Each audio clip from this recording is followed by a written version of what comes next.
Shalom. Selamat sekali lagi untuk memasuki masa-masa yang sangat menentukan. Saudara, pada saat masa-masa yang sangat menentukan, yang sangat kita perlu jaga dan sangat kita perlu kejar adalah mengerti hati Tuhan. Pada saat kita mengerti hati Tuhan, maka kita tidak akan marah, kita tidak akan kecewa, kita tidak akan berontak, tetapi kita akan percaya, whole trust kepadanya. Saya mau belajar dan kita mau belajar sama-sama.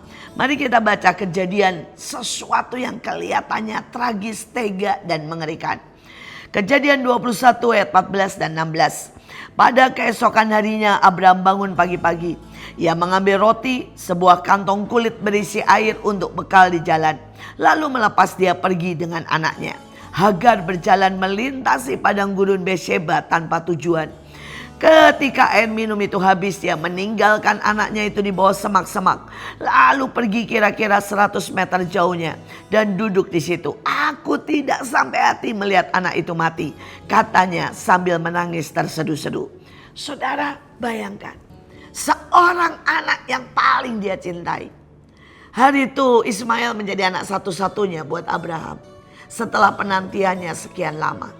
Hagar, seorang putri Mesir yang cantik, melahirkan anak yang perkasa. Dan ketika begitu Abraham menyintai anak ini, tiba-tiba Tuhan berkata, usirlah ibu dan anak ini. Bukankah itu sesuatu yang sangat mengerikan? Bukankah itu sesuatu tindakan kriminal? Tindakan yang menyakitkan, tindakan yang begitu tega dari Tuhan. Apakah Tuhan begitu membenci dari Mesir sehingga dia mengusir Ismail? Tapi bisakah kita mengerti hati Tuhan? Sama sekali Tuhan tidak ingin membunuh Ismail. Karena sebelum peristiwa itu Tuhan sudah berjanji kepada Abraham, aku akan menjadikan kedua anakmu bangsa yang besar. Dia sudah berjanji bahwa setiap keturunan Abraham akan diberkati. Setiap keturunan Abraham akan menjadi raja-raja di muka bumi ini. Tapi kenapa kelihatannya Tuhan tega? Bisakah kita melihat hati Tuhan? Bisakah kita mendengar suaranya?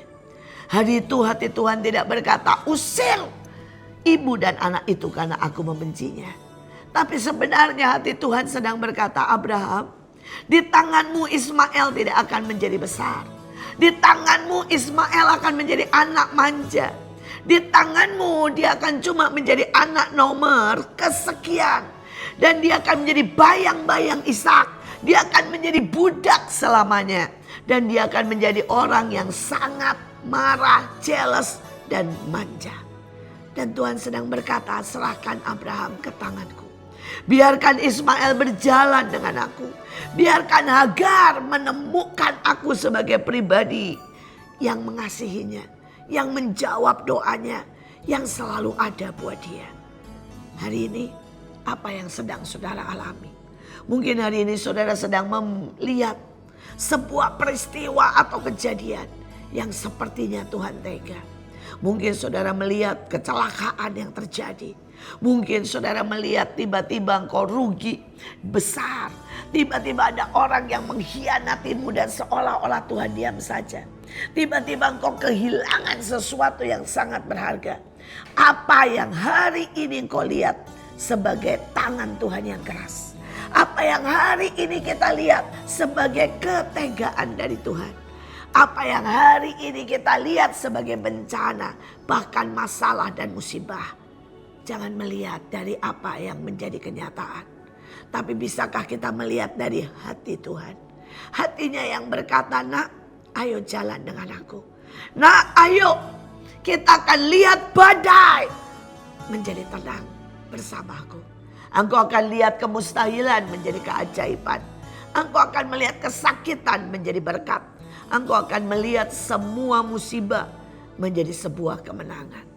Saudara, kalau hari itu Ismail tidak pernah pergi dari rumah Abraham, maka Ismail tidak akan menjadi raja Aram.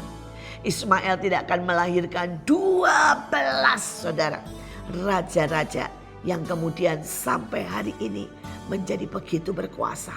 Ismail tidak akan menemukan minyak, tidak akan melakukan hal-hal besar, tidak akan menjadi pemburu yang paling paling disegani. Tidak akan menjadi pahlawan yang gagah perkasa. Saudara, demikian juga dengan Hagar. Kalau hari itu dia tidak pergi dan menangis karena sepertinya tidak ada jalan, dia tidak akan berkenalan dengan Tuhan yang menjawab doanya. Tuhan yang menyediakan sumur di depan matanya. Tuhan yang memelihara sepanjang jalan. Tuhan yang menjadi suami. Tuhan yang mendengar teriakan dan tangisnya. Hari ini biarkan Tuhan yang menjadi bapakmu. Buat saudara yang sedang mendengarkan firman ini. Dan engkau berkata, suamiku tidak peduli. Biarkan dia, Tuhan, Yesua HaMasiah, menjadi suamimu. Hari ini engkau yang yatim piatu. Biarkan dia menjadi bapak yang paling baik buat engkau. Hari ini engkau yang berkata, aku sangat lemah. Biarkan dia menjadi gunung batu perlindunganmu. Hari ini engkau yang sedang ditipu. Biarkan dia menjadi hakim yang adil. Hari ini engkau yang sedang berkata, aku sangat-sangat kesakitan. Biarkan dia jadi Yehova Rafa yang menyembuhkan. Dengarkan hatinya. Hatinya tidak sedang mau mengutuk. Hatinya tidak karena membenci engkau. Hatinya tidak sedang mau mengusir. Hatinya tidak sedang memisahkan engkau. Tapi hatinya sedang memisahkan engkau dari dunia.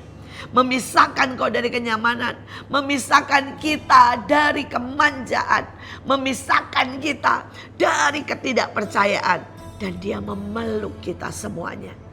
Di tengah hari-hari yang sangat tidak menentu. Di tengah ancaman resesi. Di tengah ancaman kegelapan. Saya mau berkata, dia Tuhan yang hatinya selalu berkata, datanglah kepadaku. Yang letih lesu dan berbeban berat. Aku akan memberikan kelegaan kepadamu. Di tengah situasi yang seperti ini. Dia sedang berkata, nak, aku mencari. Aku menunggu. Aku memeluk. Aku siap membuat mujizat bersamamu. Saudara, mari kita melihat dalam sebuah kenyataan. Batman tidak akan menjadi Batman kalau orang tuanya tidak dibunuh. Saudara, Batman tidak menjadi begitu luar biasa bahkan jadi pahlawan. Karena dia memang suka berkelahi. Dia seorang anak manja, anak orang kaya. Tapi ketika di depan matanya saudara, orang tuanya dibunuh. Itulah yang membuat dia jadi Batman.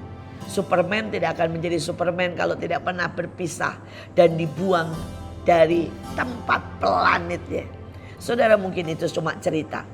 Tapi dalam kehidupan nyata seperti itulah. Saya melihat ratusan ribuan anak orang kaya yang akhirnya menjadi gagal di jalan. Tapi saya melihat kadang-kadang tangan Tuhan yang harus memukul. Saya punya seorang teman, dia sangat kaya.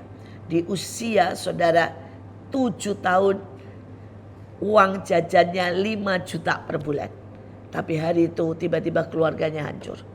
Keluarganya sama sekali tidak punya uang. Sejak hari itu dia mulai jalan ke sekolah. Sejak hari itu dia mulai nangis kepada Tuhan. Karena untuk uang sekolah saja tidak ada. Sejak hari itulah dia bertemu Tuhan. Di suatu hari ketika dia kelaparan, orang tuanya tidak ada. Karena mereka semua harus bekerja dan mencari jalan keluar. Dia di rumah sendirian. Dan dia berkata, Tuhan lapar. Karena dia sudah seharian tidak makan. Tiba-tiba hujan sangat deras. Dan saudara, ada tukang sate yang tanpa sengaja ngiuk atau berteduh di depan rumahnya. Dan tukang sate ini memberi dia makan lontong dan sate. Dan hari itu dia nangis dan dia tahu Tuhan menyediakan buat dia. Itulah pertama kali dia berjumpa dengan Yehova Jireh, Allah yang menyediakan. Hari ini dia tumbuh menjadi besar. Dia menjadi kuat, dia menjadi hamba Tuhan, dia menjadi pelayan Tuhan yang berhasil. Dia juga menjadi seorang sutradara, tapi juga seorang pengusaha yang berhasil. Dimulai dari mana? Ketika Tuhan meremukkan segalanya. Dan dia bertemu Tuhan di tengah badai. Di malam yang gelap itu. Di tengah kesepian. Di tengah hujan deras. Di tengah badai. Ada Tuhan yang memberikan semangkok lontong dan sate. Saudara, dia tetap Tuhan yang selalu ada buat kita. Hari ini apapun yang saudara sedang hadapi. suara Tuhan berkata, datanglah kepadaku, aku memelukmu, aku menyintaimu, aku selalu ada di dekatmu. Mari tangkap hatinya, bukan keadaan. Tuhan Yesus memberkati.